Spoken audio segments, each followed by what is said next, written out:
So, we've been having extreme camera difficulties. It started about 3 weeks ago. 3 weeks from today, which today is the day I'm gonna put this video up, like the day I filmed it. And because I think the last video we put up, that was the end of the Dust Bowl. And the Dust Bowl, we've been off of there for 2 or 3 weeks now. So those videos have been coming up pretty slow. So the technical difficulty started with first the computer didn't like, we had a little laptop, and it didn't like doing the YouTube videos. And literally, I think the second video that we did, it took it 48 hours to get it processed and put onto YouTube. And that was after 12 hours of it sitting there exporting it to a file that it could be. So we went and got a high-powered media computer desktop for doing all things business and GoPro. So now it takes that one like 4 hours to put these up, if they're, you know, those long videos, which I think we're going to start shortening them down. But so that was technical difficulty number one. Technical difficulty number two was that the GoPro decided to go nuclear and melt down. So after 2 weeks of what little free time I have trying to figure out what was wrong with it, we finally took it in and exchanged it today, because GoPro was like, yeah, that thing's toast, you need to go get a new one. So we're trying out the new one. So in that, we did a bunch of projects within the last couple of weeks, and we didn't get any video of any of those projects. We did a project in Idaho that we're gonna actually go to tomorrow with the Kubota tractor and the rock rake, and kind of try and clean it up a little bit. And then we started on another project that we're at a church doing a parking lot, and they keep adding stuff to it. So we're doing a bunch for them, and we dug out a pit for a mobile home. So for anybody that had a project that we were filming and you were hoping to see it on YouTube, we're sorry, but technical difficulties. So with that, I think we're into a better place now. So on to the next thing.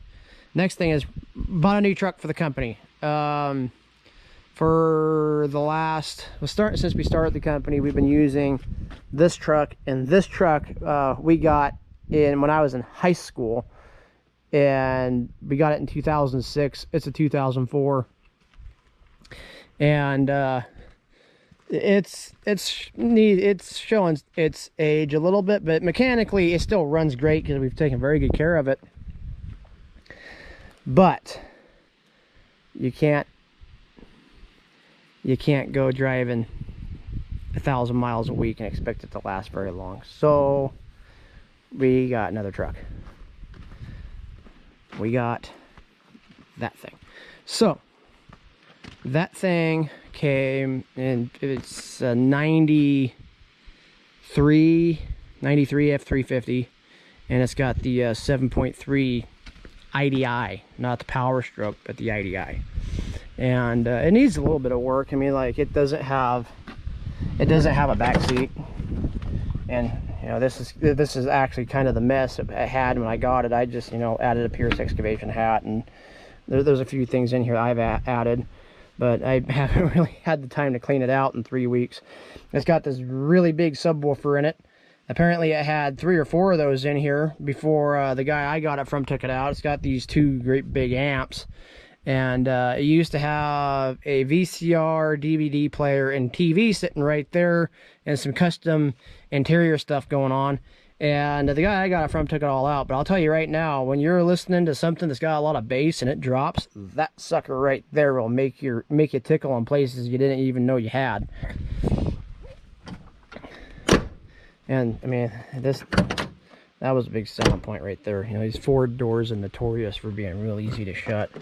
But it's a 5-speed, and it runs really good. It runs really strong. It's got 192,000 miles on the truck, but the guy I got it from said something happened, and he ended up toasting the engine that was in it. So it's got a donor engine that he rebuilt, and I did a service on it when I got it. That's about a week ago maybe, but it's got a fresh rebuilt engine in it, and he said it's only got like 10,000 miles on it. It's still breaking in. And when he did that, he took the transmission out and rebuilt it, and it's got a new South Bend clutch in it. I tell you what, this thing is a dream to drive down the road. And so we weren't really looking at buying a truck, but around here, your income in the dirt working field kind of dries up after about October, November. And the reason for that is that it's snowing. You can't do dirt work in the snow. So this truck came along with that guy right there. It's got a Boss 9.2 Power V snow plow. So we're kind of hoping that that'll be a little bit extra income in the wintertime. That's our income in the spring. Go out and do mowing and stuff. But kind of hoping that'll be a little bit of winter income going and plowing. Not to mention, it's not sitting down here. It's actually up over there by the barn. I got a little 32 horsepower Kubota tractor, and that thing doesn't plow snow very good around here, especially when it gets heavy. So, new truck. We're gonna have to put a new flatbed on it because this one's kind of farmered together. It needs a exhaust, but so the engine rebuilt, tranny's rebuilt, all that other kind of stuff. Has the Boss plow, but it also came with all this stuff sitting right over here, and there's a crap load of wheels and tires. The Dodge rims, I can actually put on that if we ever wanted to get rid of it and keep those rims for something different. But those are the snow tires. That's what he was using to plow snow with. And then it's got a dually conversion kit that goes along with it. And these are all the rims and most of the tires for turning it into a dually. So I can have dual rear wheels on that thing if I really wanted to, which I really don't think I'm going to do that because I'm never going to tow anything big enough to worry about that thing being a dually. If I go towing anything more than maybe a 10,000 pound mini excavator, I'm going to use that. And we're looking at buying a dump truck too, so if that's the case, then all the equipment will get hauled around on the dump truck. So came with that, came with the fifth wheel hitch, and then it came with a bunch of stuff over here in the garage.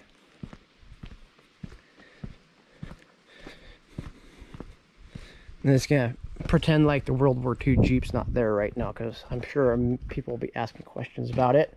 But this is an empty box. Got a water pump in there, got an oil pump in there, got a intake in there, got the housing and all that for the tachometer. There's a injection pump in there. There's a complete set of injectors. There's rockers, lifters, all that happy stuff.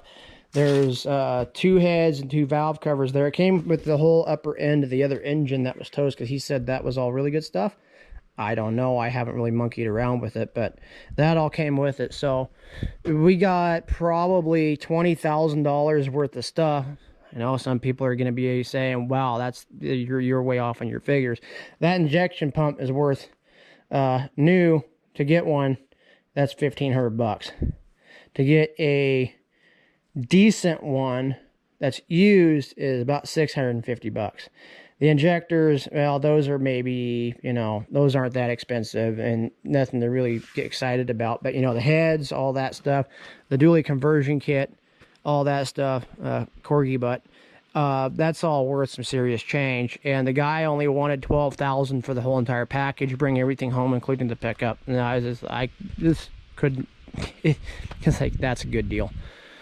Because the body of the truck is sound. That thing is very, very sound. It's been very well taken care of, except for from the cab back where they scabbed on just a flatbed that was laying out in a field or something. And he said the bed that was on the truck was pretty beat up. So that's that. New truck, new GoPro camera, New computer. And oh, one more technical difficulty.